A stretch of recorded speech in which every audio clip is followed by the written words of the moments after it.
and welcome to episode 139 of the HHH Racing Podcast. Thanks for joining us tonight. I'm your host, Howard Kravitz, and they're racing at Canterbury Park tomorrow night as we bring you a preview of the 2022 meet. I can't wait. This is going to be a fantastic show with many great guests. Please make sure you subscribe right there on the bottom right-hand side of the screen. After you do that, smash that thumbs up button. That'll tell YouTube this is a great show. And then hit that notification bell, of course, which will tell you when our new shows will be coming on. Of course, on my name tag on the bottom of the screen, you can reach me through Twitter at @HKravitz. And on the scroll on the bottom of the screen, hkravitzhorse @gmail.com. Exciting shows we have this week. Again, you can see on the scroll at the bottom of the screen. Tomorrow night, 8 p.m. Eastern, we're going to be previewing the Black-Eyed Susan's Day card and stakes at Pimlico for Friday. And then Thursday night, 8 p.m. Eastern, we have Caleb Keller coming on from TVG to talk about his background, and then also, of course, handicap the fantastic Preakness Day card on Saturday and the late pick 5. So we are 8 p.m. Eastern time tonight, of course, Wednesday and Thursday this week. Please make sure you watch the show. Of course, you can also hear us on Spotify, Apple Podcasts, and Anchor as well. So please make sure you check us out there. Ladies and gentlemen, I don't want to wait any longer. We've got a jam-packed hour-long show with fantastic guests to talk about. I got to represent, you can see on the hat there, got to represent Canterbury Park, one of my favorite tracks in the country in Shakopee, Minnesota. We're going to have a two-part show tonight, just to let you know. We have a lot of people watching. If you're watching, please make sure you comment on the top right-hand side of the screen. Comment any questions you have about Canterbury Park or for our great guests. Please make sure you ask them. We already have Michael Bryant from Minnesota. Michael Bryant is here watching the show, so hopefully all you Minnesotans and everyone throughout the country will be watching tonight and betting, of course, Canterbury Park. Let's bring on our fantastic guests. My first two guests, again, we're going to be breaking up the show into two parts. The second part of the show will be more about the handicapping of Canterbury Park. The first half will be more about general info about Canterbury. And to do that, let's bring on two fantastic people. The Media Relations Director of Canterbury Park, Jeff Maday, and track announcer, Paul Allen. Gentlemen, welcome to Canterbury Park 2022. How are we doing? Well, Jeff's actually at Canterbury Park, so he can tell you. Things are Jeff, great. How's the facility, Jeff? Things are looking good here, Howard. We're ready. That we're doing putting the final touches on the building, ready to welcome the fans back for another great season of racing. So, best time of the year for us here. Best time of the year, hands down. Paul, I know you have a crazy work schedule. You don't have an off season, but I'm assuming this is a very exciting time of the year for you always. Yeah, Jeff and I have worked together what'll be 28 years now. And when I say, when you say, how's the vibe at Canterbury? And I say, well, Jeff's actually at Canterbury. That means it's probably his 12th or 13th hour because I was there 2:30 to 4:30 and he was there telling Kevin Gorg and I, God, it's awfully loud in this press box. So, of course, we made a joke about it for about 25 minutes. But that's just the essence of why I'm excited. It's for relationships like this, the fact that we've sustained and had big crowds and we've grown where other tracks haven't over nearly 3 decades. And we just can't thank you enough for the attention that you're giving us, Howard. Thank you. Oh man, I love everything about Canterbury. It's greatly appreciated. It's my pleasure, Paul, to have you and Jeff on again. Of course, we're gonna have Angela Hermann and Kevin Gorg on later. Gentlemen, we have a lot. I don't know if you've recognized, but this podcast has exploded since you guys have been on last summer. We've had almost quadruple as many subscribers. We have over 1,000 subscribers. Last week during Kentucky Derby Week, we had over 10,000 people watching our videos and listening, of course, on Apple Podcasts. And so I was fortunate enough to be on TVG actually a few weeks ago, and so that helped my props as well. And so we have a lot of people more than before watching. So it's a pleasure for me to, bring more people on to Canterbury. So quickly, guys, because we do have a lot of new viewers and some people may not be familiar with Canterbury. Jeff, I'll have you go first. Just very briefly tell the audience about yourself and what you do on a day-to-day basis at Canterbury. Well, I've been here for, as Paul said, for 28 years, I guess it is. I'm the media relations manager, so I deal a lot with that, just with that topic. Trying to pitch stories about Canterbury in the local media, which we've had, I think, great success. We get you got to remember, this is a major sports market. I mean, Paul is the radio voice of the Vikings. We've got the Twins, the Wild, the Timberwolves. There's never not something going on in the Twin Cities. So for us to still get the coverage we do is great. And the Minneapolis Star-Tribune and reporter Rachel Blount cover racing all the time. We've got Jay Litzow with his selections in the newspaper, and entries are every day in the newspaper. And that's something that a lot of major markets no longer have. We've had that great relationship with the Star-Tribune, and a lot of it has to do with the fact that we do average, pre-pandemic, we averaged nearly 7,000 fans per day. I mean, that's a solid base of fans. So what I try to do is just pitch stories and tell the Canterbury story as best I can. And I'm fortunate to have talented people like Paul and Gorg, Brian Aragoni, formerly Angela Hermann, that I can send out into the field. They need someone to talk to. The media wants to talk to Paul, wants to talk to Kevin, Ange. I can give them a first-rate guest. And that has really helped more than anything, is that we've just got a really talented group of people that we're fortunate to work with, from the TV department to the people on the other side of the camera. It's been fantastic. And Paul, you just mentioned, of course, some people, obviously know you from the Vikings, from K-Fan. You've been announcing at Canterbury for quite a long time. What is it that just brings you back year after year? Well, it's what brought me to Minnesota when it opened in '95. And, truly, that was the time of my life where, I had just started. I was in the newspaper business for 5 years, got fired, and was just starting a racetrack announcing career. So, I'm in my mid 30s, and, I didn't go to college, and, I kind of was doing the gypsy trail, and Canterbury really believed in me, and then got together with K-Fan in '98 and gave me a home. Now, at this stage of my career, having called 20 Viking seasons, a quarter century at K-Fan, and coming up on 28 here with Jeff, I take some days off during the summer because it keeps me mentally sharp. The bosses are very gracious with that. I'm very fortunate to have Kevin Gorg as a backup announcer. I think he'd be top 10 in the country if he called every single day. He's that colorful and has that much of a Harry Hernandez booming type voice.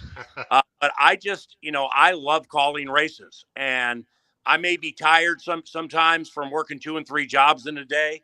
But when it's and they're racing, the story builds itself differently every single time. And I really, really enjoy that. So that's what brings me back.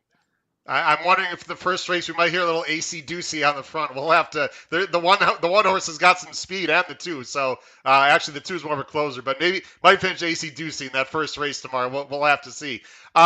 Let's talk about the racing calendar a little bit, guys. I'm going to go ahead and bring it up, and I want both of you to comment just a bit as I go ahead and share my screen here and bring this up here for the racing dates. Jeff, there was a big decision by Andrew Offerman, who does a fantastic job there. You guys have changed your the days of the week that you're running. You guys can see on the screen there. Jeff, I'd like you to comment first, explain to everyone what they see. This is from the Fantastic Media Guide. And then, Paul, I've got a question about the calendar as well for you. Let me just jump back to a little bit of the history of Canterbury, Howard, in that we raced until the pandemic, we raced Thursday, Friday, Saturday, Sunday, every season. That was it. That was what Canterbury was. Along comes 2020 and the pandemic, and the fact that we could have very, very limited fans. I think fewer than 1,000 people could be at the racetrack. So Andrew and Randy Sampson, they made the decision that we were going to shift away from what was traditional when we ran against all the heavy heads. We hit Saratoga, Del Mar. We were up against everybody, and we ran Monday through Thursday evenings. We were one of the first tracks out of the box in the pandemic to start racing again. And the people that had no idea who Canterbury Park was started playing us, and we started handling over $1 million a day, which for us was fantastic. Our average handle before that was about 600,000. So that was that exposure that we got during the pandemic. Last year, we added Sundays back because we could have fans again, and we started bringing back some of the quirky things that make Canterbury, the Bulldog races, the Corgi races, those kind of things. This year, we're adding Saturday back in, and Saturday evenings where we think we can get the fans back, because that's really what made Canterbury special. I was talking to someone that visited another track recently that had formerly been here, and their comment was there were no fans at the track. And it's like, yeah, that's unfortunately maybe typical of racing, and we get kind of spoiled here. I've never taken our fans for granted because they're what make it so much fun. But now that we can bring them back on Saturdays again, is going to make it that much better. So we're racing Wednesdays and Thursdays at 5 Central, Saturday at 5 Central, and Sunday at 1 p.m. And Paul, the great thing about Sundays, you have family days. You got the Twin Cities Summer Jam, which sort of is a nice sort of break within the season. Is there anything in particular you look forward to, Paul, as a race caller that you see on the calendar or on a yearly basis? Yeah, Festival of Champions Day traditionally is my favorite day of the year. It's the state tournament for horse racing. It's later in the season, and generally speaking, it's just great to see people who have not only owned horses but they bred them, and those of us who have done that or are doing it know what goes into it, and A, how costly it can be, and then B, just to get a horse from birth to winning a $100,000 race, let alone they live in Minnesota and they funnel resources into the game. So I love that. That's absolutely my favorite day. And then after that, just getting there early, maybe playing a little blackjack, maybe coming up to the press box, betting IRAD on the turf, talking to Jeff, Angela, Kevin, Super Stats Dave if he comes up, BA, whomever, the Oracle, the Litza. We just have a very tightly knit group at Canterbury, and that could be Wednesday, Thursday, Saturday, or Family Day Sunday. And Paul, here's what you're referring to. I sorry I didn't get up on the screen. It's the Saturday, September 10th. You got 6 stake races, each worth 100,000. Great tradition there up Canterbury, Paul. Yeah, that's really cool with the quick twitch that you brought that up, because when I first got here in 1995. I came from the Bay Meadows Golden Gate Field Circuit. And that was a time before, obviously, social media, obviously, a lot the access to what people have now was non-existent then. So the crowds at Bay Meadows and Golden Gate Fields on the weekends were not bad. On the weekdays they were horrific. Then I get here and I'm just feeling this energy, and you've seen it, Howard. You've been there, and yeah. That's just something that we don't claim to be a heritage type racetrack. There aren't a lot of families that grow up learning the past performances and reading reading the hieroglyphics, so to speak. But they come out and they really enjoy it, and it's so different than so many places around the country.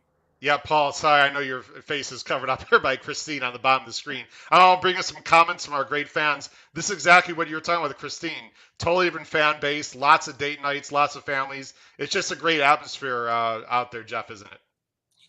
It is, and Paul and I have been here so long that I remember parents, certain parents bringing their kids. Now those kids are bringing their kids. So we've seen the generations grow, and that is cool. It's a lot of fun. And Jeffy, we also remember doubleheader Saturdays, where I think we started quarter horse racing at 12:30 or 1, and then I'd bet $40 to win on a horse, and it would go 9-1 to 9-5. And then we would wait in between and run a night card. I'm not laughing, mocking the situation. It's just fair to say, Howard, you've seen the vibrancy and how antithetical it is to most tracks around the country. But then on the other side of it, we've also had doubleheader Saturdays where you could shoot a cannon through that place at 2:00 and nobody would die. No, it's awesome. The Minnesota breds are great. I mean, I'm a little partial to the open company horses just because, maybe the quality, not to take anything away from the Minnesota breds, because there's some really great Minnesota breds, including one that just retired in the offseason that I want to talk to you guys about, Mr. Jägermeister. But obviously the big day in terms of open company is, I'm going to go full screen here, guys, is Wednesday, June 22nd. Now, last year I was there for Mystic Lake Derby Day. It's fantastic open company stakes. Jeff, I was wondering, are you going to have Fox coverage? I know, Michelle, you was up there last year. Do you know what's happening from a national perspective to cover these great races on June 22nd this year? I'm pretty sure we're going to, Howard. I don't think we have a contract yet, but that's the plan, is to get that same kind of exposure. And that was a fun night. And that you shared with us there. It was a blast. Just a beautiful evening and fantastic racing. Well, I just want to tell all my viewers and people that watch out there, this is no promises. I'm not putting any pressure live on Jeff at all. But my hope is if we can work something out with Canterbury, I might be up there again in June for that big day, and possibly have a live broadcast on my channel on YouTube covering the races, pre-race with Kevin and Angela, possibly in front of a big crowd. We'll have to see if we can work that out. If not, that's obviously completely understandable. But either way, it's a fantastic day of racing on June 22nd. Let's talk about the jockeys and trainers. I'm going to go ahead and move down to another screen here. Let me just take this off. Jeff, there's some big changes in the jocks room, and Paul, I'm sure there's some names that you already mentioned one, Harry Hernandez, who's a fantastic rider. I mean, you got double H or H squared. I can help you with the math portion if you want to come up with a nickname for Harry. But Jeff, let's talk about the jockeys. You have some changes going on. Some guys are coming back. We have some people that are retiring. You got Kinchari's at Prairie Meadows this year. Rye Eckleberry's a Lone Star, but you're going to have Lindy Wade returns, who's the leading rider. And then, of course, Quincy and Dean have retired. So talk about some of the new jockeys that are coming in and some of the fresh blood, because the jockey colony at Canterbury, I've always thought, is very underrated. I agree. We've always had a real good group of riders, and Rye Eckleberry, who's now down at Lone Star, he'll be missed. He's knocking him out down there, and he may end up here at some point, but he'll certainly be missed in the room. Lindy Wade had an injury in January at Turf Paradise, so he'll be returning to the races here, and he's excited. All had a good chance to talk with him yesterday, and great. He's excited. But so we do have some new faces. Jermaine Bridgemahan is here. He rode for a number of years up at Woodbine. He was down in Florida, I believe, over the winter. He's kind of hooked up with the Valerie Lund barn. Oh, wow. So that's going to be his entree into Canterbury. So he's new. You mentioned Harry Hernandez. He's the third leading rider by wins in the country. And it's a cool story because he's teamed up. And you talk about the Canterbury family, a jockey named Paula Bacon, who rode here in 95, became a jockey agent when she retired. She called Scott earlier in the winter and said, you got to look at this kid, Harry Hernandez. He was riding at Finger Lakes. Scott had just retired from riding as well. He's a Canterbury Park Hall of Famer, and he's won thousands of races, the brother of Gary Stevens, of course. So he took a look at Harry and said, let's go. And next thing you know, there he is in Phoenix, and Harry's now the third leading rider by wins in the country. So he's going to be a great addition. Seems like a really cool kid, too. So those are two new faces that you're certainly going to mention. They're going to notice for sure. And then we've got, out of nowhere came a third Fuentes brother. We had Ruben Fuentes. We had Luis Fuentes. Last night we met Miguel Fuentes. So there's the three Fuentes riding here. They're a lot of fun, too. And I think they're going to be really good riders who primarily worked in the Southwest. I know Ruben went up to Paul's old stomping grounds and rode at Golden Gate over the winter. So we've got a solid colony. But if you look at that list that you've got up there, you're right. We're missing Rye. We're missing Dean Butler, who retired. Quincy Hamilton took a straight job and he retired. But Negron is back. Kinchari's in Iowa. And Juarez did not come back either. So we've lost a number of the top riders, which means other riders look at that as a certain opportunity to make some ground here. And I think we're going to see a lot of new faces. Yeah, Paul, who do you think you'll be calling? Which jock will be calling the most winners for you this meet? It's going to be very competitive, isn't it? Well, yeah, it is. I mean, once Lindy gets everything squared away, I mean, Lindy's really good because I'm one of those people. I guess I've done it so long where I save my resources and my focus pretty much for the spring and summer when it comes to betting and following horse racing closely outside of the Derby. So really up to the pandemic, I didn't follow national racing hardly at all for a long time. So, but, like everybody else, I'm quarantined and I'm learning about Bonner Park and Sam Houston and stuff like that. And, I know Rye and I know he's a quality human being and a fantastic rider. And I see him and Lindy Wade just hooking up race after race at Sam Houston. Then and then Lindy all of a sudden is up at Canterbury next summer. So I kind of had a story with him. And with Lindy, along with Hernandez, I got to make him favored simply off the steam. I mean, the kid's ridden 8 years from Puerto Rico, comes to Philly Park, cracks his maiden at Laurel. Then he's at Tampa and Gulfstream West and Gulfstream against IRAD and up at Aqueduct, Finger Lake. So, I mean, this kid's 25 years old. I chatted with him for 5 minutes yesterday. He's a self-confident individual, and I like that big, beautiful smile. I'd make him favored simply off the steam.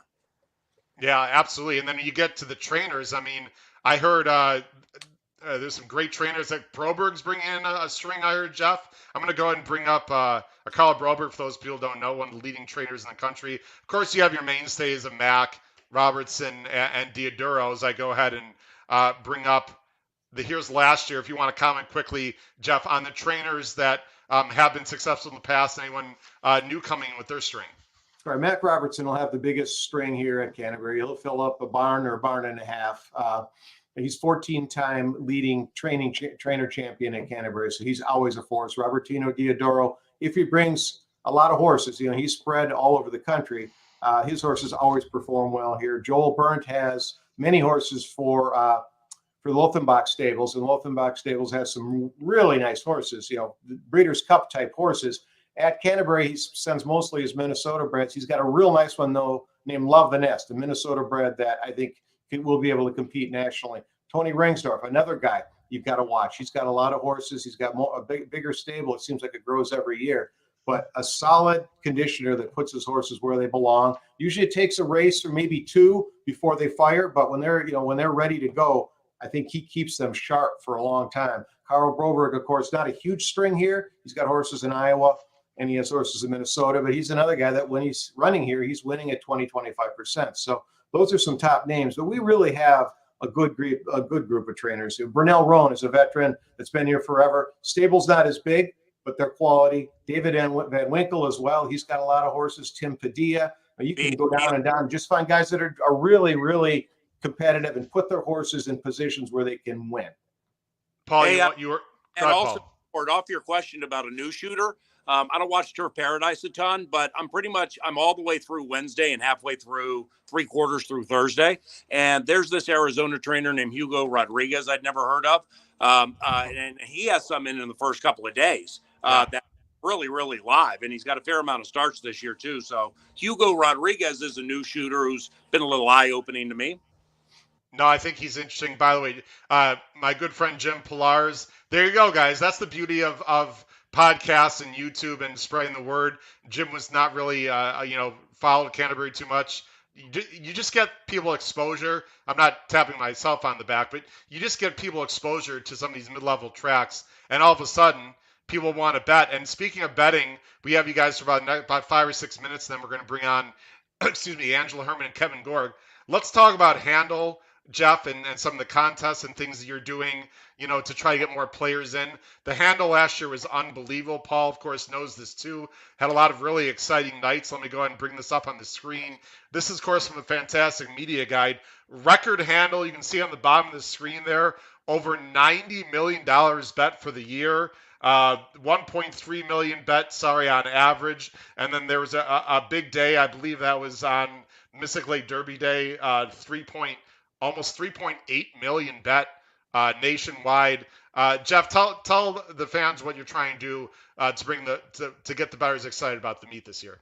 What we introduced a couple of years back, the 10% pick five, and not a jackpot, is traditional pick five wager, and that really got a lot of attention. It's the lowest takeout rate in the nation. That'll be back again this year. We also added a 10% pick four this year. Last year we tried to pick six, didn't have the impact that we wanted. And that is one thing I really enjoy about the way we go about business is not everything's going to work, but we're not afraid to change if it doesn't work. And that's what we're doing here. We're adding that 10%. We call it the post-time pick four on our early pick four. I think that'll really help that pool grow. And it's a good way to just get people to start looking at the card. They look at four. Yep. Why aren't they going to look at 9 races, right? So, and play into that pick five as well, and then bet just in the race itself. So those are things that really have helped us continue to sustain that handle. It was that initial exposure, I think, during the pandemic and those weekdays where we got people to see our product. I'll put our broadcast, the quality of our broadcast and our racing up against anyone. We know we're not Saratoga. We know we're not Del Mar, but we put out a quality product that shows information to the race fans. And it was just a matter of getting that exposure. Now that they have it, when we added Sundays last year, Howard, there was a lot of concern that, holy smokes, this is going to go back. We're going to go back to handling 400,000 on a Sunday. That wasn't the case. We were over $1 million on Sunday. So that carryover from what we did the year before into Sunday worked. And now we're confident Saturday will as well. So that was just getting out there and getting in front of people, letting them know who we are. Well, I think the broadcast improved once you got rid of that bum Brian Aragoni. But I'll just kidding, Brian. Brian doesn't watch the show anyway. Nah, Brian's a friend of mine. He's a great guy. I know he sends his best, and he's going to be missed. But you guys are in extremely good hands, of course, with Angela and Kevin. Paul, I know there's live money contests also, Paul, that I participated in, I've been at, and that sort of gets the juices flowing from the bettors and fans as well, doesn't it, Paul? The live money contest. Yeah. Jeff really has headmanned it, and in fact, that's one of many things to be proud of about being at Canterbury as long as we have. Is we were ahead of the curve when it comes to like Canterbury College in the late 90s and seminars that Jeff and I did to packed houses teaching them to handicap, and then with the contests and everything that we kind of jump started there, and that's part of it too. So it's we're innovative that way, and we have a lot of well-respected handicappers at Canterbury. And off what you guys were saying about the pandemic year where you got Nebraska purses skyrocketing, Will Rogers skyrocketing, Canterbury went these second-ish level tracks. I can't speak for the others, but off what Jeff said about Sundays, I think it's very cool that off that 2020, it's not that a ton of people nationally stuck with us, but the right people did. And they found the right races, eight horses or above, or the 10% with the pick 4 or pick 5. Now that Jeff puts it that way, that's a very cool thing for us, because we don't have slots. We're not a heritage state for horse racing. We don't have any advantages. What we put out there, we're very proud of and very thankful for those who bet on us. I got one more quick question for each one of you guys, and then we'll bring on Angela and Kevin. We'll have all four of you on for just a little minute. A little transition there, Paul. You're in the radio business. You know how that goes. And then we'll let you guys go for the night. Jeff, can you very briefly, and I don't want to get into the legalese and the details, but there are some people, of course, know that you're coming up to the end of the 10-year contract with the local Sioux tribe. Can you just a little bit, for people that might have a little concern about the future of Canterbury, just very briefly talk about the situation going forward with Canterbury Park in terms of the purses and whatnot? Sure.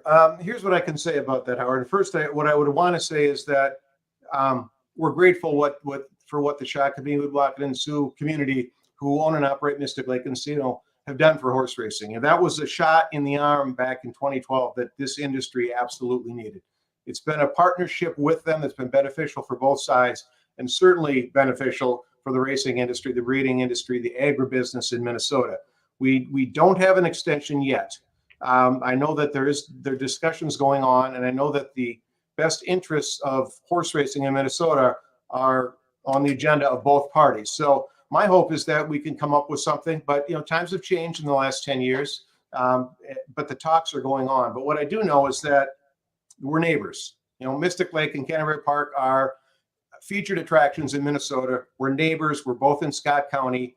No matter what happens, we're going to work together for the betterment of the county. And that's what's really come out of this, is there's a bond, I think, that's formed. We've got to get the business part out of the way. We've got to try to figure out what's best for both of us, for all of us. When I say both, I should say all three of us, because the industry is part of this equation. But we're going to do what's best and come up with a solution. And amplify that for a second, because go ahead, Paul. Art. We need the Shakopee, Midwalket, and Sioux. And I'm not the boss. I'm not Jeff in media relations. I'm the announcer. So yes, I do represent the track. So I guess I'll be careful with what I say, but I mean, the relationship has been terrific for both sides, but we need them when it comes to sustaining horse racing, not only at this level, but fortifying it off what I just said, where there are countless people who had no idea we existed in 2020. Now they come back because they love it.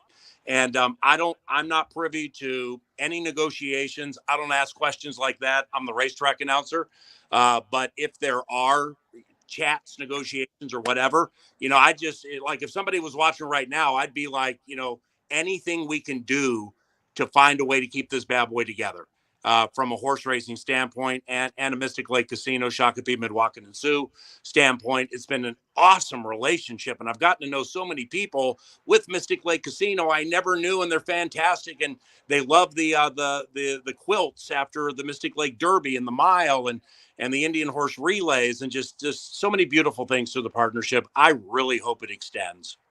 Well, I hope it will too, and it's cool because there's a concert. You guys are extending out to have some concerts. I know just beyond the track, things are being built. It's really becoming an entertainment destination in the sports community. I mean, everyone knows the Twin Cities is a great, great fan base, and the T-Wolves are on fire. I mean, the things are rock and rolling. The Twins are off to a great, start. I mean, everything is going real well. We want to keep that momentum going. Paul, last question before I let you and Jeff go. Paul, you got a best bet tomorrow. Who do you like in the first race? Paul, let's give people a winner in the first race tomorrow, Paul. Yeah, I mean, we can handle the first if you want, but, Yeah, first race. Who do you like? Yeah, quickly, before you bring the kids on, first race for show and sixth race for dough. So number 1, welcome to the winner's circle, Luis Fuentes for Joel Burnt. I got Joel in about 4 winners through the first 2 days already. So number 5, Street of Dreams, wins race number 1. Race number 6, when we were talking about those Canterbury trainers, we didn't mention Nevada Litfin, a trainer with whom I won a couple of races with Starship Impulse in 2019. So in Nevada, I believe in Nevada Litfin, race 6, number 3, College Party at about 4-1. There you go, Paul. It's on the screen. There's College Party for you. Start the season making $1,000. Wow. And you got, and in the first race, you got the 5, correct? You said? Yeah. Let's bring that up for the fans so they can see. So everyone can get off to a great start. And if you lose, you can throw your tickets up in the booth at Paul Allen. There you go. Street of Dreams, Joel Burnt. This horse looks really tough. Has some prep races at Turfway, so the conditioning is going to be there, Paul, for sure. Yes, sir. And if you look at Derby Day or really the Keeneland season and early Churchill Downs, generally speaking, I will take a stand against New Orleans horses or Louisiana horses and or Turfway Park. And I had for a while, and it had been pretty good. Those fairgrounds horses went up to Keeneland and Churchill and just chewed it up. I mean, just chewing them up. Turfway too. So I'm going to keep that in mind early at Canterbury, where through the first day and a half, I got a fair amount of Turfway and fairground chippers. Yeah, we're going to be talking about that with Angela and Kevin. It's really important you pay attention to these shippers coming in and see how they run. Jeff Maday and Paul Allen, let's go ahead and bring on some of your counterparts before we let you go. You can say hello to them and you can transition. Let's bring on 2 fantastic analysts from Canterbury Park. You're going to see them all meet long on the simulcast feed. Angela Hermann and Kevin Gorg. Guys, how you doing tonight? Hello. How are you? Hey, Howard. Kevin, how are you tonight, sir? Yeah, Kevin, it's good to see you there. Very excited. It's like Christmas Eve. Can't wait to get. I'm ready for the meet. Just very excited. It's I just listened to you guys break it down. PA, I already told one of my plays for tomorrow night in College Party. That's how we do it out there. So 4-1 just became 5-2, but we're going to cash and have a hell of a good time. Well, let me, before I leave, let me share why I took College Party. Now, I originally did take the horse when I handicapped Wednesday, but we're having a PGA golf draft, and we're handicapping Thursday together in the Canterbury press box. Kevin and I are so excited, we're yelling. Jeff's in 19 meat grinders. He says, it's awfully loud here. And I go, okay, Eeyore. And then we did our golf draft. But I was in the TV studio preparing something new tomorrow night called The Chaser, what we're going to do into the final thoroughbred race. I'm going to be the chaser. And I saw Kevin's power play boldly right there, College Party. And I'm like, when I join Howard tonight, I'm going to snipe the hell out of that horse. Hey, Paul, what's going on here, Paul? What's this about? Well, it's widely known around the country, staffing problems really riddling America. No, that has nothing to do with it. Actually, Ross and his facilities team are fantastic, specifically the way they waxed the announcer's floor the other day. But that's just kind of tradition. Man, that turf looks good, guys. That turf looks great, Paul. Oh, it's unbelievable. But I like to clean the windows, so when I start ringing them up on the far turn like they're going to win by 5 and they finish third, everybody can hear it nice and sweetly. So I see it nicely. Perfect. Paul Allen, Jeff Maday, I love talking to you guys. I look forward. Hopefully, I'll see you in June. But either way, it's been a real pleasure to have both you guys on, and good luck in the 22 at Canterbury Meet. Thanks, guys. Really appreciate Thanks, it. Howard. All right, take care. Have a great night. Thanks for the attention. Absolutely. Take care, Paul. All right, Angela and Kevin. Angela, you've been on the show before. Really, a real pleasure to have you on again. I think last time we spoke, you were in Florida, if I recall. Kevin, I've met you at Canterbury, but it's the first time on the show. So welcome to the HHH Racing Podcast. Really appreciate both you guys coming on. Let's talk about, again, real quickly. We have a lot of new viewers, Angela and Kevin. I was talking to Jeff and Paul how this podcast has exploded since you guys have been on. We have almost quadrupled the number of viewers. I had the pleasure of being on TVG with Todd Schrupp a few weeks ago at the Keeneland meet, and that sort of gave me some more exposure. Plus, we have some new co-hosts, and everything's just going fantastic for the show. So I'm so happy to have you guys on. Let's talk a little bit for the new fans, Angela and Kevin, your roles at Canterbury Park. Angela, I'll go ahead and start with you, please. Okay. I'm at Canterbury actually year-round. I work in the mutuals department on the weekends because I'm in school too. But I've been doing on-air hosting in the Winter Circle for the past couple of years. So some of the quirky little productions that we do, all the promos that we do for marketing, I've been doing that. A little bit of handicapping in between. But I actually have worked there for 18 years. And on day one of my 18-year stint, I got 2 autographs. One of them just left the chat, and the other one is sitting over there with the white hat on. Wow. They looked at me in disbelief when I came up to get their autographs, and now we have been friends ever since. And what you just saw with those two and the college party interaction, that's the press box every day at Canterbury when those two are in there. So you get an idea of what I'm in for this summer. I meant Kevin. Maybe I should ask you who's got Rory McIlroy this weekend. That's my pick. Yeah, Kevin, can you hear? He's a top 5 pick. I think Scheffler deserves to be the favorite, but Rory McIlroy is in awesome form. To your point, he comes off a 2nd at the Masters and a 5th at the Wells Fargo. He's a PGA champion. Can't argue with Rory McIlroy at around 15 to 1. So in horse racing terms, if it pays $33.20, that's a pretty good mutual. Oh yeah. Big overlay, as we like to say in the horse racing world. Kevin, tell everyone about yourself a little bit for us, our new viewers who are not familiar with Canterbury Park. Well, I just finished my winter meet. Angela knows it well. She's a big Minnesota Wild fan, and I've been lucky enough to work with the TV network that covers the Minnesota Wild since 2006. It was Fox Sports North. Yes, the K-Train now works for Bally Sports North. And then I got my start at Canterbury way back in the year 2000. The job opened up for TV analyst, and I was a lifelong fan. I had been introduced to horse racing in 1985 when Canterbury Downs opened up, and so I had a little background and a minor in sports broadcasting, so I threw my name in the hat. Johnny the Mouse Mickelson, actually, who runs our TV department, does an awesome job, interviewed me. I got the gig. I did it for 10 years and loved it.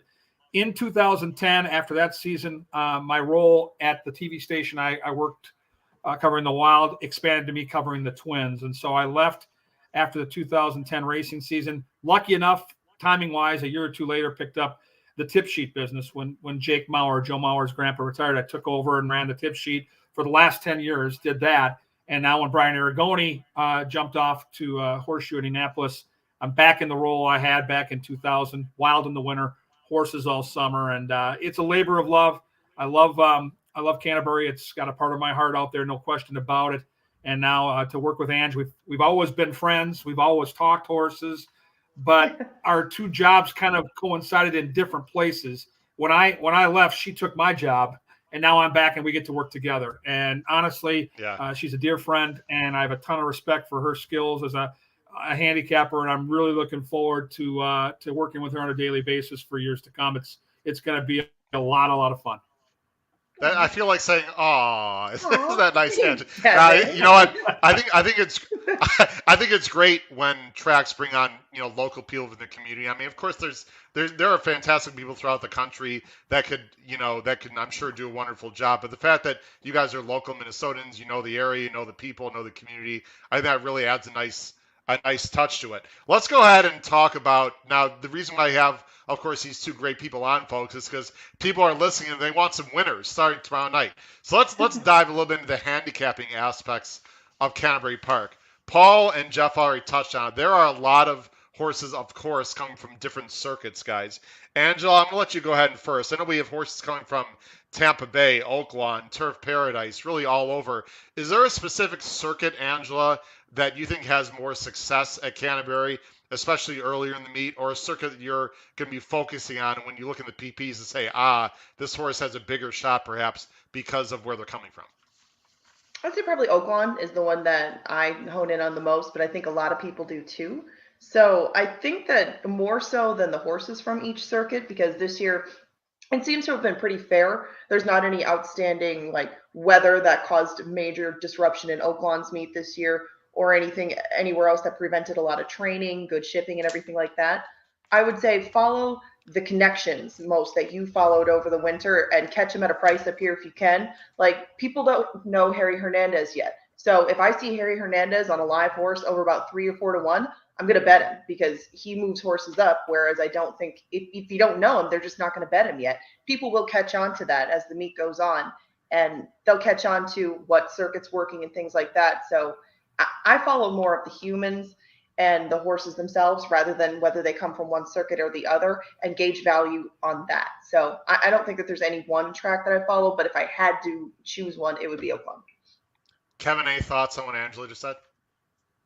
Oh, I can't argue it. I think the human connections at Canterbury have always mattered. And for the regular fans out there, knowing that Mac Robertson points to this meet, knowing that Robertino Diodoro points to this meet, these are mainstays that battle for trainer championships every single year. That matters. The Harry Hernandez thing absolutely is a great angle because a lot of people don't watch Turf Paradise, and a lot of people that bet Canterbury haven't seen him at our racetrack. And watching Turf Paradise, he's phenomenal. I look for Tampa shippers, especially early in the season on the turf. I think our turf course offers the best betting value. You see bigger fields. You see better chances for upset. And I think the turf racing at Tampa in the winter is as good as any. Now, again, is it Keeneland? Probably not, but it's the next best thing. We don't get a lot of Keeneland shippers here or Churchill shippers for that matter, but we get a ton of Tampa Bay Downs shippers.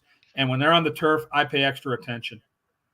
Well, two things, Kevin. I don't know if you saw. We have another Kevin. The K-Train fans are out for Kevin Gorg from Kevin Sippy. There you can see at the bottom of the screen there. Kevin, just want to make sure you saw that. Kevin Sippy, awesome. Thanks for joining the show.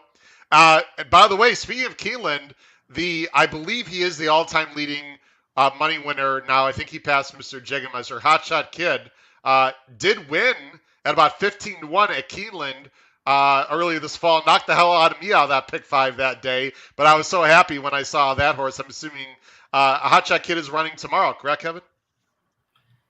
Yes, he is. And when he won that race at Keeneland, he had offered no real form. Like he had always been a horse for a course here at Canterbury. Tell me about it. And so it caught all of us off guard at Keeneland. And he is one of those old, game horses that when he's feeling good, he'll have some pop in the stretch. And on that day at Keeneland, he did. And I don't love him tomorrow on opening night, but you have to respect him because, like I said, if he's feeling good, he'll fire. We'll talk about that. I meant to ask Jeff, I don't know if either one of you know the answer to this question. Mr. Jägermeister, one of my favorite horses, I believe now the second all-time leading money winner in Minnesota, was actually running very well. Unfortunately, had to be retired. Are you guys going to have a special day for Mr. Jägermeister at this meet? Are you aware of any plans for him specifically? A retirement party or anything? Have you heard? Haven't heard. Okay. Haven't heard. I would guess, honestly, down the road there might be a stakes race with his name on it. That would not surprise me, and I'm certain. Andrew Offerman's been working tirelessly to get this meet ready and up and running, get enough horses here, get the barns full. But once we settle into the meet, that will be part of the conversation. I do know his full sister is racing, I believe, on Saturday as these races start to run together. Angie knows when you start to handicap multiple cards how that works. But that would not surprise me if there's a race in his honor. He was such a special horse, and obviously all our fans in Shakopee just loved watching him run. Oh man, yeah, it wouldn't surprise me if they. Go ahead. Sorry. No, I was just say he could drop 21 and 44 in a heartbeat, Angela. That real fast, nice horse. Go ahead, Angela. Oh, it just wouldn't surprise me if they named the 10,000 Lakes after him someday. I He's one of think the that'd be fastest very. Minnesotans that we've ever seen, and the 10,000 Lakes doesn't really have much affiliation besides the state, so it wouldn't surprise me. That'd be very cool. Let's help our bettors out, especially some new bettors that we'll have to Canterbury Park. Every track has its quirks, right? Every track has its nuances. Angela, I'll let you go first. Any biases that you see earlier in the meet? Now, I know last year on the turf. Well, first of all, let me say this before we get into bias. I have a special Canterbury special place in my heart. It was the first. Kevin, I don't know if you're aware of this, but I wrote for In the Money Media last year. I was their national handicapper for Canterbury Park for the blog. So I covered Canterbury Park like a glove last year. I'm not doing that this year, but I'll be still, of course, watching and betting Canterbury Park. And that led me to I think it was sixth place finish in the Big Ten Challenge contest at the end of the year, which then led me to the BCBC, which led me to become a big live money player. And so anyway, I'm always going to have a soft spot in my heart for Canterbury Park. So Angela, let's talk about bias. Last year, I thought the turf it was really hot actually and dry the early part of the year last year. I thought the turf was a bit speed favoring, and I don't want to give off the impression that there's like huge bias every year and people should avoid Canterbury. I'm not saying that at all. But in general, Angela, let's talk about the turf first. How does it play in general? What do you look for on the turf? In general, I think it plays to speed, and it has been not as hot and dry this year. It's been very cold, but it's still been relatively dry. And last year that was a problem. I mean, they had to constantly water the course. They did a great job with the weather they were handed. But people, I think, are just naturally inclined to play closers on the turf more, or they see a bigger field, they anticipate more pace, and a horse will end up sneaking away on our turf course anyway and just beat 11 horses from start to finish. So I wouldn't say that that's a bias in any sort of like problem with maintenance, but it's one of those things where if it is hot and it is dry and it is windy, because it's always very windy, that it's naturally just going to be a firm turf course most of the time, and that's going to play well to front runners. And like Kevin said, you get some horses from Tampa or something that may have their form clouded because a lot of really good horses even come over from Gulfstream because of the condition of their turf, and they'll darken a horse's form into not only a bad finish but being slow early when they're just chasing high quality horses. They end up on the front end of Canterbury and they pull upsets. So I would be more forgiving of horses who ran on tougher circuits on turf when they come up here and they showed a little bit of early pace, because this turf course is going to be much more friendly to them. I think that's an excellent point. We got Michael S. is here. Kevin, wondering if you're still doing those $2 tip sheets on the bottom of the screen. I got a great Kevin, tout. This show's all about touts, right? Well, we've got obviously I've rotated back to the TV department, so I'm no longer doing the tip sheet, but the guy that's taken over for me his name is Superstats Dave, and he works at Target Center during the basketball season, helping out courtside with the Minnesota Timberwolves. He's an outstanding handicapper, and he's making his debut this week with the tip sheets. Dave's Faves will be the title of it, so it's going to have a little bit of a different look. He's qualified for numerous national handicapping contests. The guy is razor sharp. He's one of those guys that always seems to find his way to the big pick 5 scores every summer at Canterbury. So he's a guy you're going to want to track. He'll be doing the tip sheet. And then to piggyback on what Angie was saying, I think on our turf course, there was a significant speed bias when it was dry. When it's lush and green and there's some moisture in there, I think closers have a much more fair chance in the stretch. But the one thing I've always talked to people about at Canterbury is our turf course is unique. Dark Star taught me this years ago, the late, great, rest his soul, just an ambassador and Hall of Famer at Canterbury. But the hairpin turns really make it difficult because we run a ton of races at a 7.5 furlong distance on the grass or a 1 mile distance on the grass. And the outside posts are really compromised. More so, again, post always matters in route races, especially on the turf. But you can magnify that 2 or 3 times at Canterbury. I think it is even more of a handicap if you're pinned outside the 6 or 7 hole because of the way our turf course is configured. But you know what I like about that, Kevin, is that if they have the outside post, I've noticed those jocks, they have to send and get position, which I think creates a more fair pace situation, because I'm really sick of seeing, 25 and 49 to the half in some of these turf races throughout the country that seem to be run more like European races. But at Canterbury, you got aggressive jocks. They know they have to get position on that first turn. You see some honest fractions, which does allow the closers once in a while to come. So I like that as well. You brought up the late pick 5. There's the 10% takeout, fantastic. If you are not familiar with the takeout rate at Canterbury, lowest in the country, and there's a new early pick 4 at 10%. Kevin, talk a little bit about that wager and how you'll be attacking that in general. Well, I love the post-time pick 4 because I think you're going to have a built-in advantage if you come to Canterbury early. We're going to be racing Wednesday, Thursday, and Saturday at 5 o'clock. So kind of an awkward time, especially during the work week on Wednesday and Thursday. And so I think if you're a regular player of Canterbury, if you're coming out to watch the racing live and in person, that post-time pick 4 is an outstanding way to build your bankroll early in the race card. It's a 50-cent bet with that 10% takeout. About half what you see throughout the industry. I'm really excited about it because we generally are going to run a lot of turf races, especially later as the light shrinks. And again, we're already getting to the point where it's going to be the peak of how late the sun is out here in the cornfields and in the Twin Cities. It goes the other direction. So keep an eye on the turf races early in the card, big fields, big opportunity there. And I love having a chance with race 1 to build, again, some of those wagers where you can build a bankroll early on. Like I look at Saturday, guys, on Preakness Saturday, I'm going to want to be fully loaded for what lies ahead on that card. I want to get that pick 4 out early and crush that thing. And with a 10% takeout, there's a lot of reasons to do it.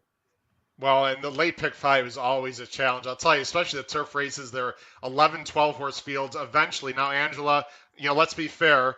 I mean, racetracks are struggling throughout the country with field sizes. I know the field sizes are always fantastic. Canterbury might be a little bit down until Hawthorne in Chicago ends in the middle of June. And I think some more horses, from what I understand, might be coming up from there as well. But even before then, the late pick 5 is always a very challenging sequence with big fields, especially on the turf. And those 5 furlong turf sprints, oh my, those can be real clusters, can't they? Well, yeah, and like Kevin had mentioned, with the turns on our turf course and how often we have the rails out, I mean, we don't always just go to 10. Sometimes our rails are at 30. And when you're looking at a turf course that could be this wide or could be like this, and you only have 5 furlongs, that's where, again, I kind of lean towards speed a little bit, because even if you have a great closer on the turf, if you have this much room to work with and you have a 10-horse field, you got to get really lucky to come from off the pace. So if I see a heavy favorite that's a dead closer, that's the kind of race I want to dive in on. And if they are involved, even in that overlap sometimes between if we do an early pick 4 and a late pick 5, that's the kind of race I'm going to hone in on. And he nailed it with the early pick 4.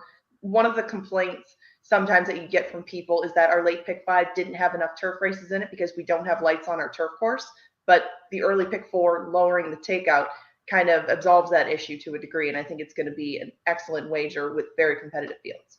And like Kevin said, it stays light till, at the best, like even like 8 o'clock, 8:30, you can run turf races. So you can still run them fairly deep into the card. Guys, before we very briefly dive into the last 2 races, the stake races, I know Jeff and Paul briefly talked about trainers and jockeys. And if you guys are willing to go on an extra 5 minutes or so, that'd be great. Very quickly, Kevin, jockeys or trainers, whether they're coming back or new, who do you have your eye on in particular in this meet? Well, there's no doubt Harry Hernandez for all of us handicappers will be exciting to see how he plays it out here the opening couple weeks and which trainers are going to go right to him, which are going to kind of move along. I was just looking at a race, Howard, when we were getting ready to come on the air here, that featured 2 Diodoro horses, and Lindy Wade was his go-to guy last year, and he's on one of them. Hernandez is on the other. And I like the Hernandez horse, who happens to be Lone Speed on Saturday. So I'm like, I'm gonna give him a shot here, even though I know that Lindy Wade's the go-to guy. I thought Quinones last year, Alonzo, was unbelievably good. And I think the Tim Padilla barn, which for years I think got overlooked, in the last couple of years has taken big leaps. And with that, I think the rider has had a lot to do with it. Quinones is his go-to guy.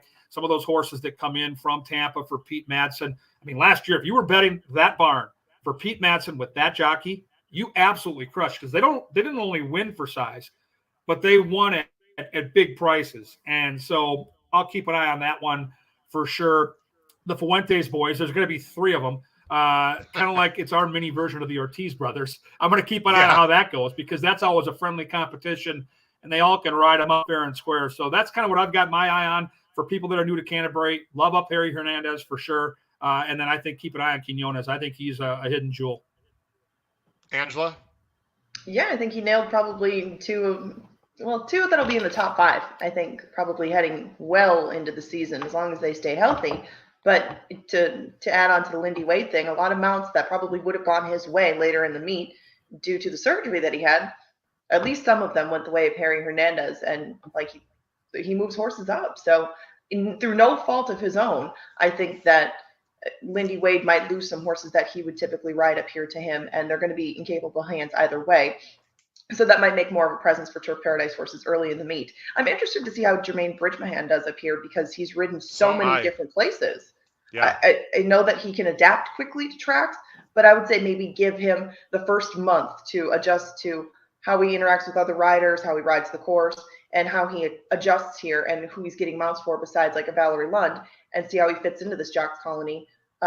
I'm going to give him a little bit of time before I dive in on him, but I think you're going to see a lot of the same faces in the winner's circle with similar connections like Alonso Quinones and Tim Padilla early on.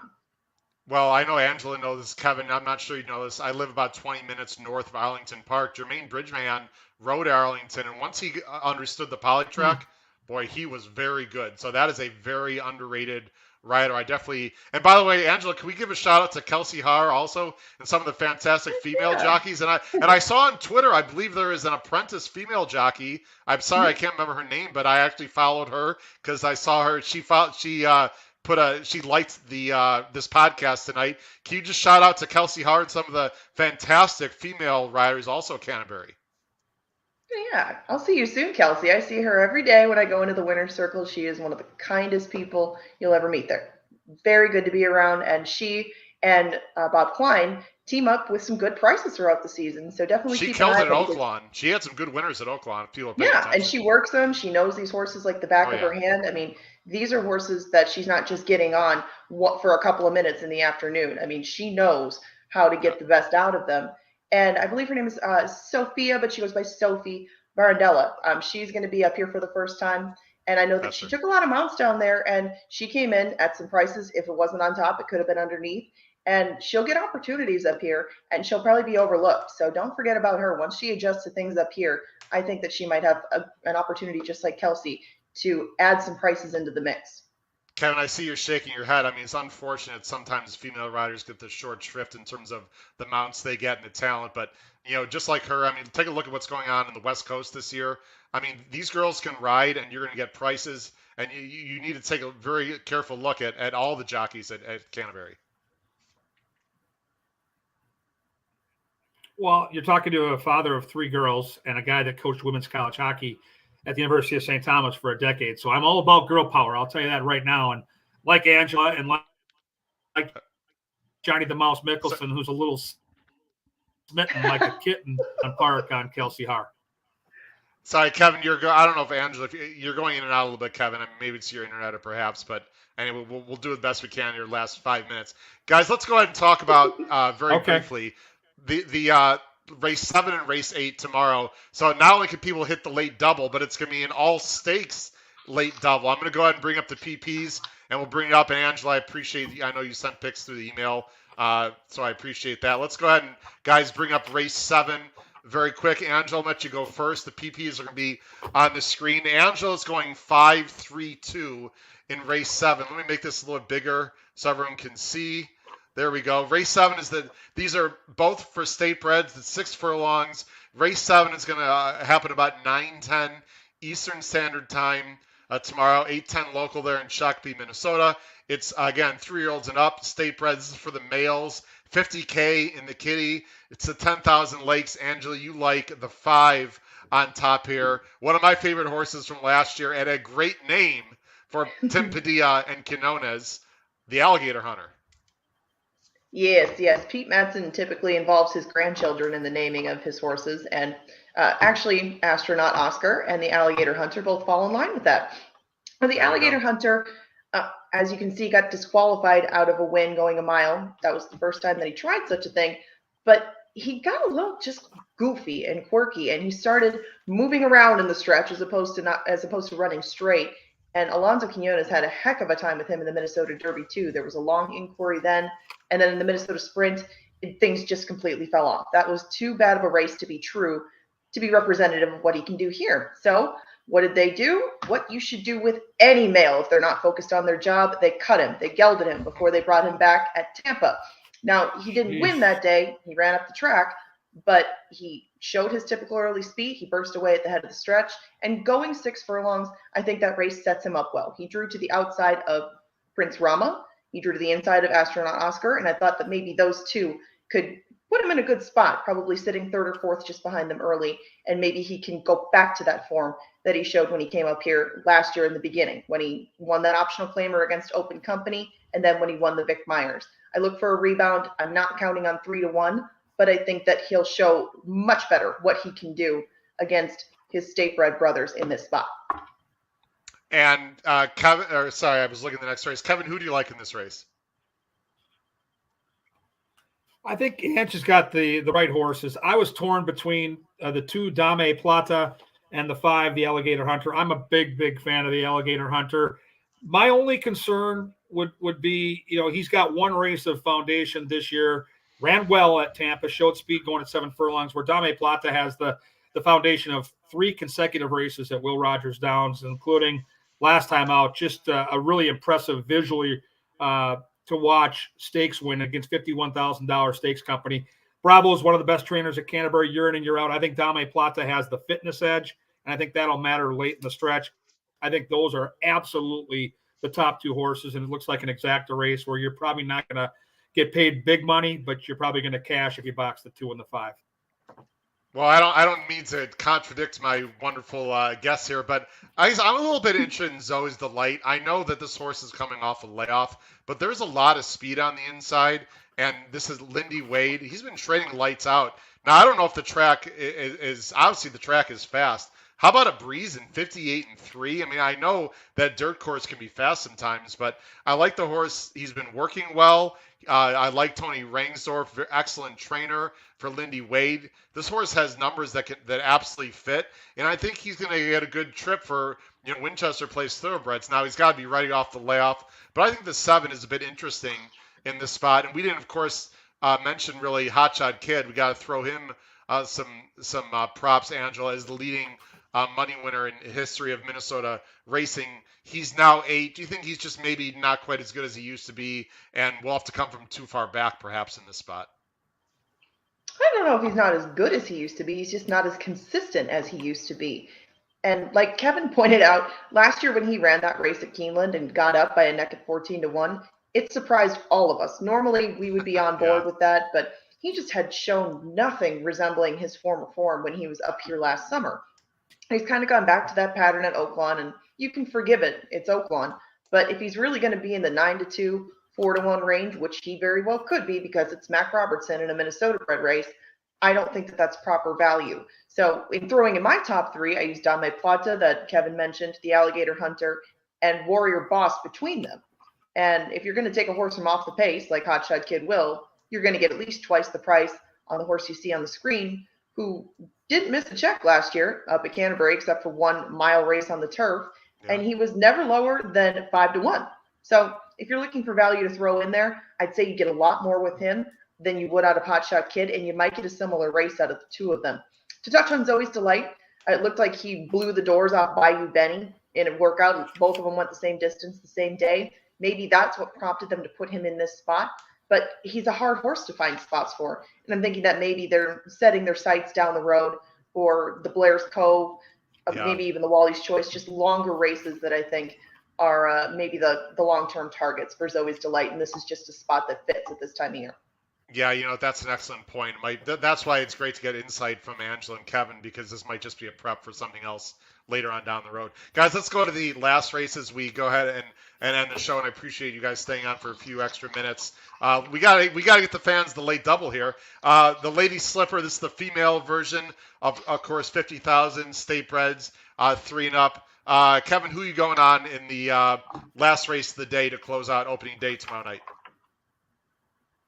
Yeah, Howard, I was really, really torn in this race because I cashed a nice bet back on December the 1st. If you look at Molly's Angel, when she got down to Tampa Bay, and I mentioned how much I loved Padilla and Quinones, and I caught her that day at nearly 19-1. It was a 7 furlong race. It was a 6-horse field, so she really impressed me in that effort right there. Came back, ran a couple of good route races, including a win last time out back on January the 29th. I just think 6 furlongs might be just a little too short, and I don't see a ton of pace in this race. But I really, at 6-1, was intrigued by Molly's Angel. I'm going to try to get her into the gimmick, specifically the exact and trifecta. As I handicap the race, I just don't see any front speed. And we talked about the turf course and how it plays. The other thing I've known playing Canterbury now for the better part of 37 years is the main track always favors speed. And like a lot of dirt tracks, speed is king. And Clickbait, Cecily Evans for Matt Robertson, should mare at a route distance. She's not nearly that fast at a distance of 6 furlongs. I don't see anybody that wants to go with Clickbait. And Lone Speed is lethal. Not going to get a great price. It's 7-5. Maybe with Evans in the saddle, that price jumps up because the fans are a little gun shy to bet her. But I'm going to trust Mac here. I'm going to try to get the 6-3 exacta. And then as a backup, I'll throw the 4 in there too. Obviously, she can get second. But I think the 6 is long gone.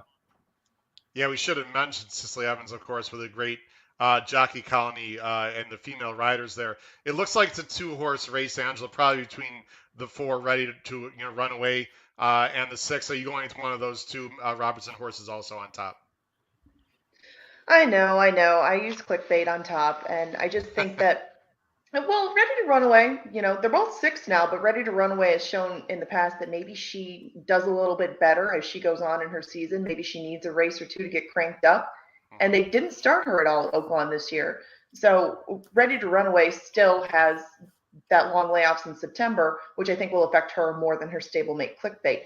Clickbait has run very well fresh in the past. She won first time out. She's run well enough at Oaklawn where maybe they figured she didn't even need that race this year. I would just say for this point of their seasons and at this distance, I give the nod to Clickbait. And as far as the Pete Madsen horses go, now I sent you 6, 1, and 4, I believe, earlier. Owen's Pleasure has been running out at Parks, not a usual spot where you would send a horse, Madsen horse, but Owen's Pleasure has run very well out there. She's run 7, a mile and 70 as well. I think that of his 2 horses, she might be the better sprinter. So I opted to nod this way. I'm going to look for Molly's Angel and Ready to Run Away later in our season. So even though 6-4 is very likely to come in and pay about $2.10, I'm going to try for 6-1 and see if Owen's Pleasure can't maybe use that recency and get the better of Ready to Run Away, who might need this one. Yeah, I thought Owen's Pleasure was really interesting in this spot. And Angela, last question for you and Kevin about this race, and we'll just go ahead and wrap up the show. The work tab is very interesting. When you look at Ready to Run, for both of the Robinson horses, when you look at Ready to Run Away, if you look at the bottom of the screen, I'll just go ahead and show all the works. And so if people can look carefully, Ready to Run Away has at least been on the work tab all the way back since April 9th. That's 1, 2, 3, 4, 5, 6 works. Now, none of them are necessarily fast, but has a lot of works and steady works. And then you go to Clickbait, and you look at the works of Clickbait, only has 3 works on the tab, 2 very slow works, and then a bullet work, although there was only 5 horses that worked that day.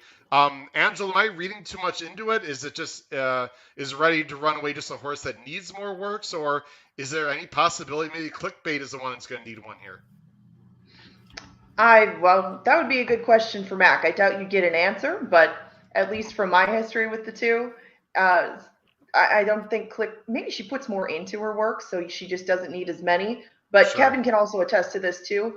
With first timers coming from this barn, sometimes the less works, the better. It means that they've picked up their lessons very quickly. They don't need a lot of tampering in the morning, and they're ready to rock. If you see a ton of works for a Mac horse, sometimes it's not the best signal. So I don't read too much into that.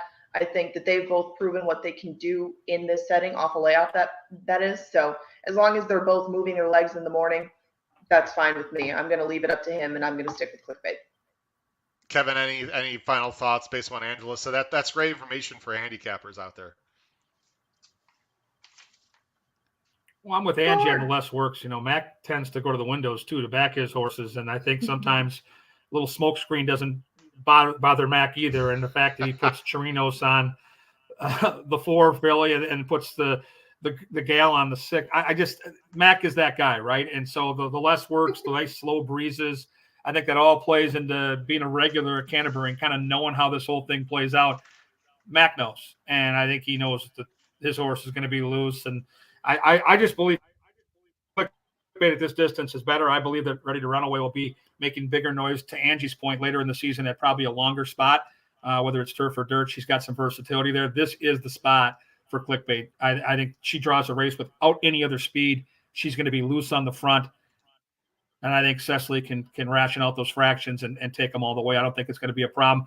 If we could lock in on 7-5, I'd unload my Preakness bankroll right away tomorrow. I don't think we're going to get 7-5. We'll see. But something tells me it's going to be closer to even money or 4-5. Yeah, I think she's going to be pretty low. We'll end tonight with a comment from Michael S. Just wants to know if Barry's got any horses running tomorrow. That was a shame. I know there's a lot of interesting Minnesota connections with Zandon and some other horses in the Derby. Were you guys Were you guys at Canterbury for the Kentucky Derby, and what was the vibe like out there? Because I heard there was a little bit of an unusual result. I don't know. Kevin, you go first. Were you there? Oh, no, he wasn't there. He was on the road. He got the blues. I was in St. Louis watching at my hotel with the Minnesota Wild, and it was awesome to see those Minnesota horses. To answer the question, Barry and Joni Butzo have a horse right away in race 1 tomorrow night. And from talking to Jeff Maday, he believes the one horse, Tour for Gold, number 1 in race 1 at 8-1, is Lone Speed. Now, Jeff and I had this argument today in the press box.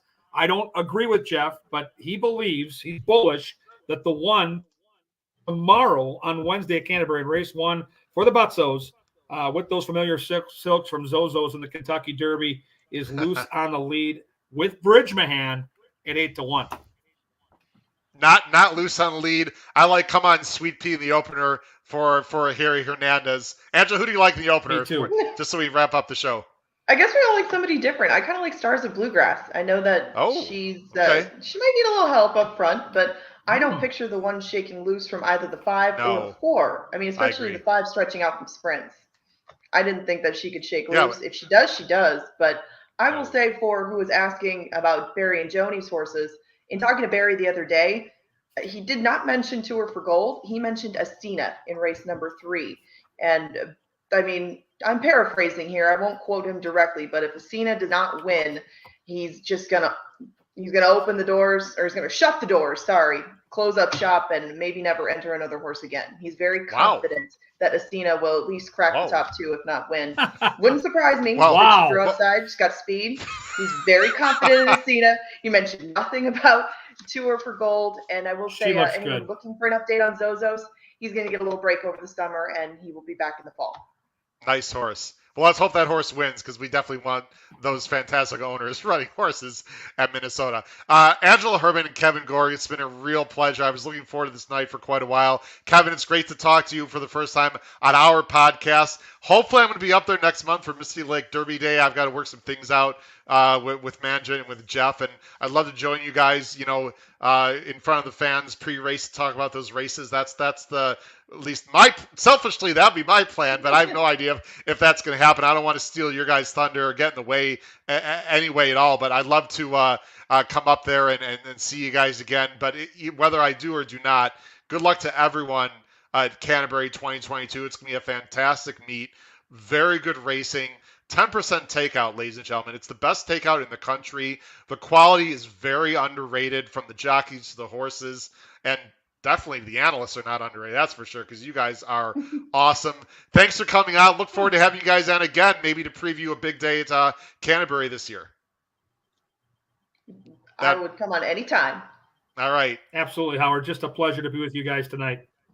Hey, thanks, guys. Good luck this meet. Take care. Thanks for coming on. Have a great night. Thanks, guys. All right, that was Kevin Gorg and Angela Hermann. Did a fantastic job. You can see them on the simulcast feed, Canterbury Park, all meet long.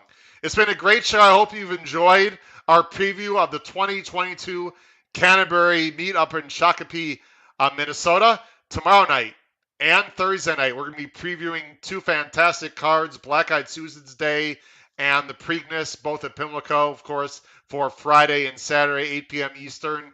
Both nights I'll have my co-hosts, Paul Halloran and Pete Visco. And Thursday, we're going to be joined by TVG's Caleb Keller is going to help us handicap as well. So please join us on both those nights, and we're going to have a fantastic time and get you some winners. This has been Howard Kravitz and episode 139 of the HHH Racing Podcast. Hope to see you again this week. Good luck at Canterbury Park. Take care, everyone. Have a great night.